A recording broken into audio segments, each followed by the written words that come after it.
Hello student, हमारी 7वीं प्रश्नावली complete हो गई। अब आगे आती है 8वीं यूनिट। 8वीं जो प्रश्नावली है वो है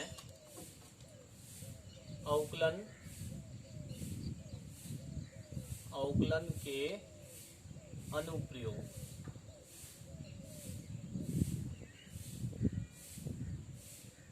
अवकलन के अनुप्रयोग। देखो, इसमें से 2 सवाल आते हैं। ये 6 नंबर की है।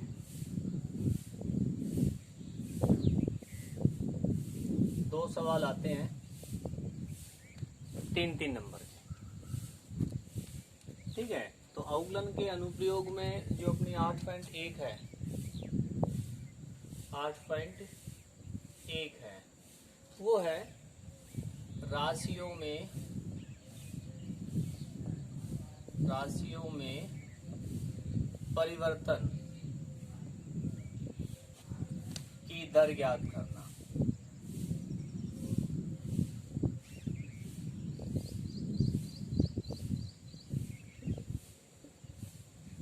ठीक है, राशियों में परिवर्तन की दर ज्ञात करना। देखिए, राशियों में परिवर्तन की दर ज्ञात करना हमने शुरुआत में जब अवकलन आपको पढ़ाया था तब आपको बताया था। राशि में परिवर्तन की दर ज्ञात करने के लिए क्या बताया था?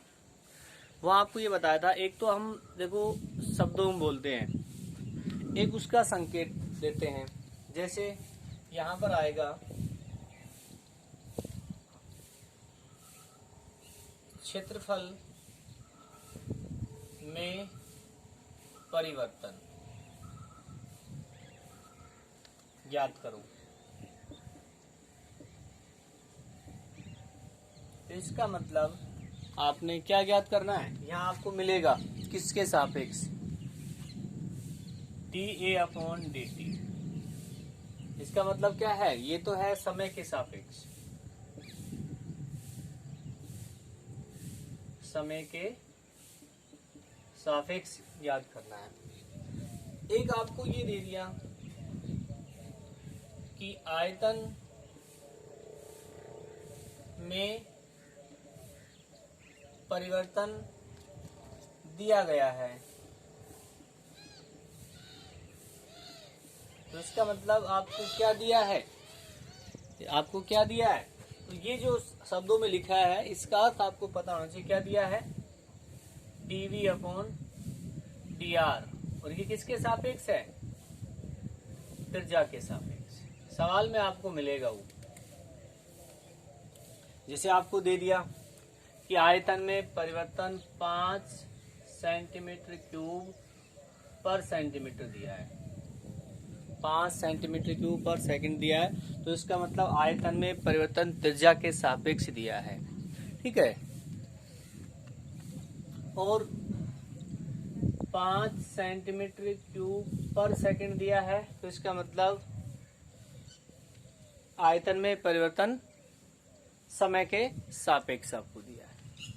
ठीक है, सापेक्ष निर्भर करेगा कि आप किसके सापेक्ष याद कर रहे हैं। अब आगे संकेत मैं इसी प्रकार देता हूं। त्रिज्या में परिवर्तन, त्रिज्या में परिवर्तन को क्या संकेत देंगे? समय के सापेक्ष। समय के सापेक्ष क्या आ जाएगा? dR/dt। अब ये ज्ञात करना हो चाहे दिया गया हो, उसका संकेत ये आएगा।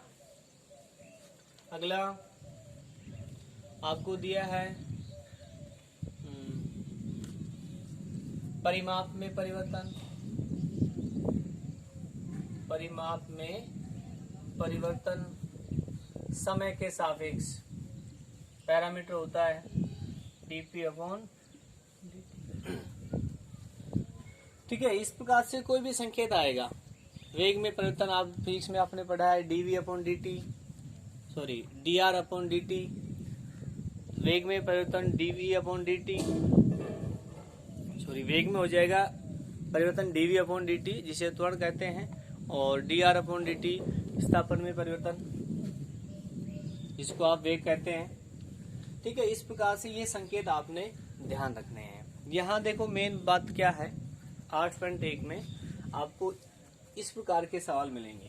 क्षेत्रफल में परिवर्तन ज्ञात करो, आयतन में परिवर्तन ज्ञात करो, त्रिज्या में परिवर्तन ज्ञात करो, पैरामीटर में परिवर्तन ज्ञात करो।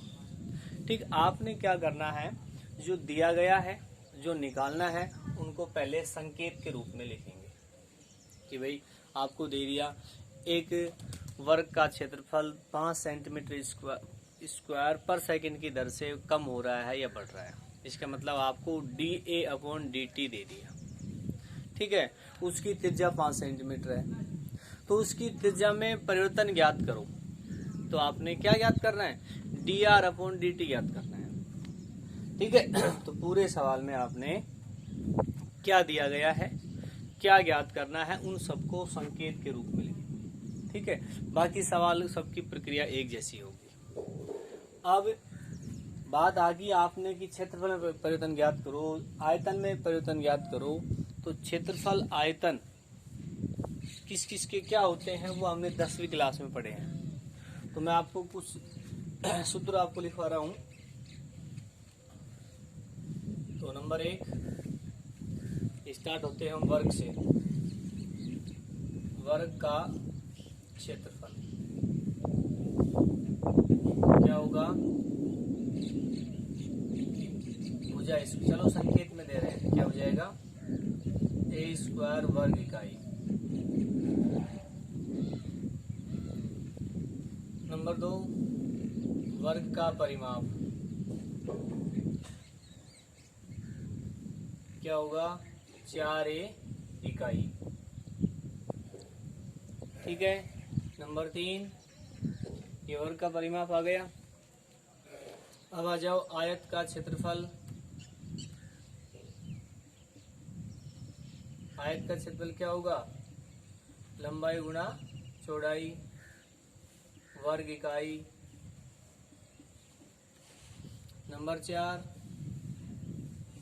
आयत का परिमाप क्या हो जाएगा,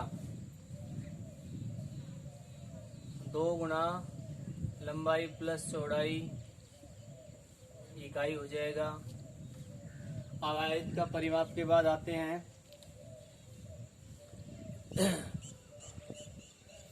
घनाभ का आयतन क्या होता है। चलो घनाभ का क्षेत्रफल भी लेते हैं, ये भी काम में आएगा। घनाभ का क्षेत्रफल 2 into LB plus BH plus LH। ठीक है, नंबर 6 घनाभ का आयतन L गुणा B गुणा H घन इकाई। ठीक है, नंबर 7 घनाभ के बाद आते हैं घन का क्षेत्रफल 6 भुजा स्क्वायर वर्ग इकाई। ठीक है, इसके बाद नंबर 8 आएगा। घन का क्षेत्रफल के बाद आ जाते हैं हम शंकु पे। शंकु का क्षेत्रफल क्या होता है, πRL वर्ग इकाई। ये होता है शंकु का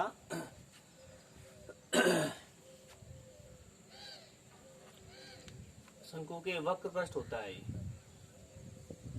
शंकु का वक्र पृष्ठ। नंबर 9 अब शंकु का संपूर्ण क्षेत्रफल क्या होता है, πRL प्लस πR²। नंबर 10 शंकु का आयतन। आयतन कितना होता है, 1/3 πR² घन इकाई। नंबर 11 बेलन का संपूर्ण क्षेत्रफल क्या होता है 2 pi R H plus 2 pi R square. Number 12, बेलन के वक्र पृष्ठ का क्षेत्रफल, वक्र पृष्ठ का क्षेत्रफल क्या होगा 2 पाई आर एच। नंबर 13, बेलन का आयतन क्या होगा पाई स्क्वायर एच, घन इकाई। नंबर 14, गोले का क्षेत्रफल 4 पाई आर स्क्वायर। नंबर 15, गोले का आयतन 4/3 पाई आर क्यूब। ठीक है, ये आपको सूत्र मैंने लिखवा दिया है, तो इस कंप्लीट को आपने स्क्रीनशॉट लेके उतारना है और इनको याद रखना है। ये विशेष का ध्यान देना है इन पे। मैंने आपको बता दिया है कि सवाल में जो दिया है, जो निकालना है, उन सभी को संकेत के रूप में लिखना है सभी को, फिर जो पूछ रहा है उसके हिसाब से आपने हल करना है। ये सूत्र काम में आएंगे जो जो उसमें कहेगा।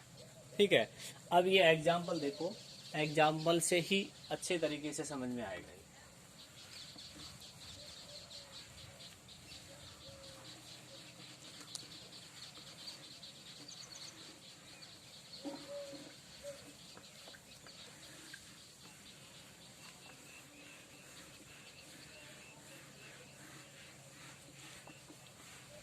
देखो 8.1 में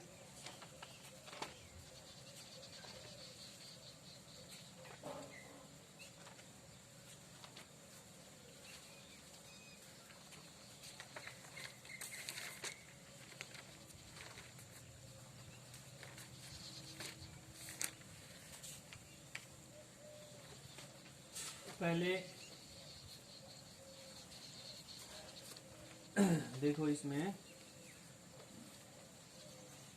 एग्जाम्पल नंबर फर्स्ट,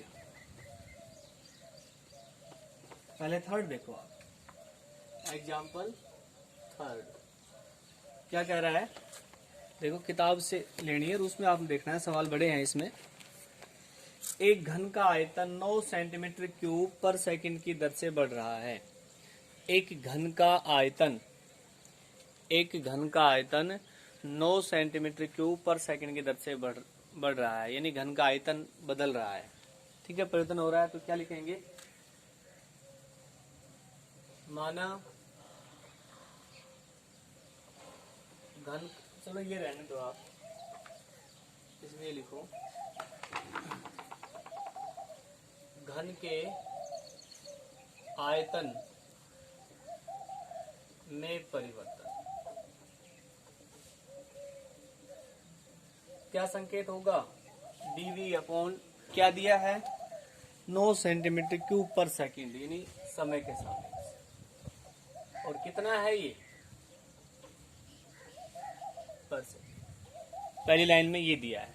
दूसरी लाइन में यदि इसकी कोर की लंबाई 10 सेंटीमीटर है, यानी घन की भुजा जिसको आप ए कह रहे हैं, कितनी है 10 सेंटीमीटर है। फिर तब ज्ञात कीजिए इसके पृष्ठ का क्षेत्रफल किस दर से बढ़ रहा है, यानी आपने ज्ञात करना है क्या घन के क्षेत्रफल में परिवर्तन, यानी इसको क्या ज्ञात करना आपने D A upon D T. देखो आयतन में परिवर्तन हो रहा है, वो भी समय के सापेक्ष, तो क्षेत्रफल में भी समय के सापेक्ष परिवर्तन होगा। तो देखो ये आपको दिया गया है, ये दिया गया है, ये आपने ज्ञात करना है, यानी D A upon D T के बराबर आपने ज्ञात करना है। तो सबसे पहले जो आपको दिया है, चूंकि dv अपॉन dt कितना है 9। अब ये आयतन जो है किसका है, घन का। ठीक है, घन का आयतन क्या होता है, जो दिया गया होता है ना उन सभी में, ये क्षेत्रफल दिया गया हो, आयतन दिया गया हो, जो भी दिया गया हो उसका यहाँ सूत्र लिखना पड़ेगा आपने, जिसका भी है। तो घन का आयतन यानी v कितना होता है, भुजा क्यों, तो रखो यहाँ पर d अपॉन डी टी, चलो r ले लेते हैं यहाँ पर r क्यूब, तो ये आ जाएगा r क्यूब बराबर 9। ठीक है, अब यानी इसका मतलब क्या है, अवकलन r क्यूब का किसके सापेक्ष, t के सापेक्ष कितना होगा, r क्यूब का तो 3r² और r का dr अपॉन dt बराबर में 9। कहने का अर्थ ये है कि यहाँ से dr अपॉन dt कितना आ गया, कट गया 3/r²। r है हमारी ये मान, ये रख दो इसमें, या बाद में रख देना, अभी रहने दो। तो dr अपॉन dt का मतलब घन की जो भुजा है उसमें परिवर्तन आ गया ये। अब ज्ञात करना है ये, अब जो ज्ञात करना है dA अपॉन dt, तो इसमें भी सूत्र काम में आएगा। जैसे यहाँ पर आयतन काम में, जो ज्ञात करना है उसमें भी सूत्र काम में आएगा, और जो दिया गया है उसमें भी सूत्र काम में आएगा। तो क्या होता है, घन का क्षेत्रफल, घन का 4 भुजा स्क्वायर, तो dA अपॉन dt बराबर होगा 4r², सॉरी 6 भुजा स्क्वायर, 4 तो पार्श होता है, 6 भुजा स्क्वायर। अब इसमें आप 6 बाहर, r² का गुणन 2r, r का dr अपॉन dt। अब आपने dA अपॉन dt याद करना है, तो ये पूरा आपने याद करना पड़ेगा।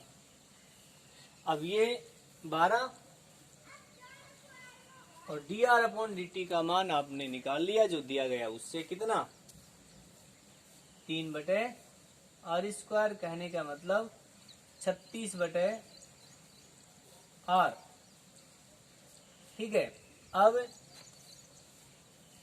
r बराबर है 10, तो dA अपॉन dt ये आ गया 36/10, यानी 3.6 सेंटीमीटर स्क्वायर पर सेकेंड। क्या लिखेंगे, यहाँ आता है घन का क्षेत्रफल 3.6 सेंटीमीटर स्क्वायर पर सेकेंड की दर से बढ़ रहा है। ठीक है, ये हो गया आपका एग्जाम्पल। क्या बताया मैंने, फिर मैं रिपीट कर रहा हूं, जो दिया गया है वो, जो ज्ञात करना है वो, दोनों में ही सूत्र काम में आएगा। सूत्र याद है तो काम होगा, नहीं है तो याद नहीं होगा। ठीक है, अब अगला एग्जाम्पल और देखते हैं।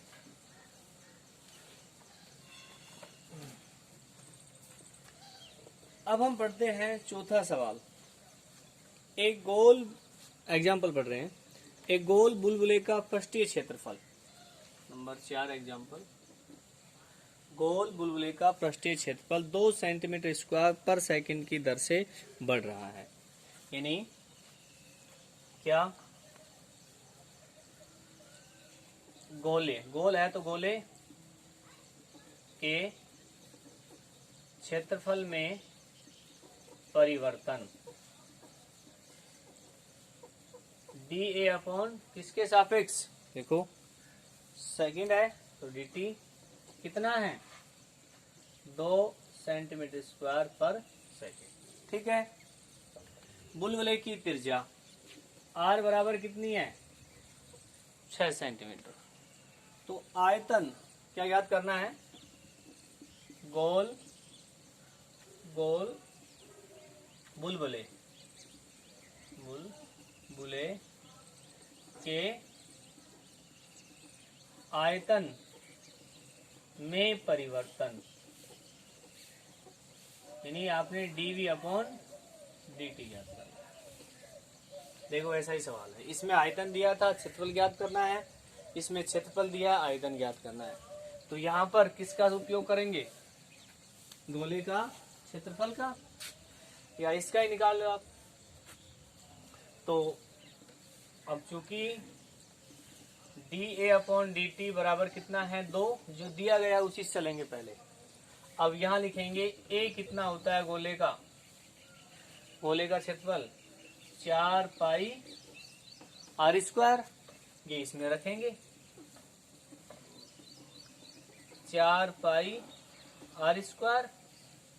तो 4 पाई अचर r स्क्वायर का 2r, r का dr अपॉन dt बराबर में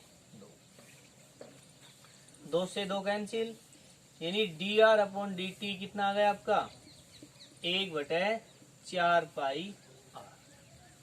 ठीक, अब ज्ञात क्या करना है, ज्ञात करना है dv अपॉन dt। ठीक है, यहां लिखेंगे चूंकि v कितना होता है 4/3 पाई r क्यूब होता है गोले का आयतन। तो यहां लिखेंगे d अपॉन dt 4/3 पाई r क्यूब। ठीक, v की जगह अब dv अपॉन dt बराबर आ गया 4/3 पाई अचर है जो बाहर आ जाएगा, r क्यूब का कितना 3r स्क्वायर, r का कितना dr अपॉन dt। ठीक है, यहां से मान, इसका नाम समीकरण 1 दे देंगे। समीकरण 1 से dv अपॉन dt बराबर में 4 ये कट जाएगा 3 से 3 4 पाई r स्क्वायर, और dr अपॉन dt का मान कितना है 4 पाई r। 4 से 4 r से r कितना आ गया r, और r का मान कितना है 6 सेंटीमीटर।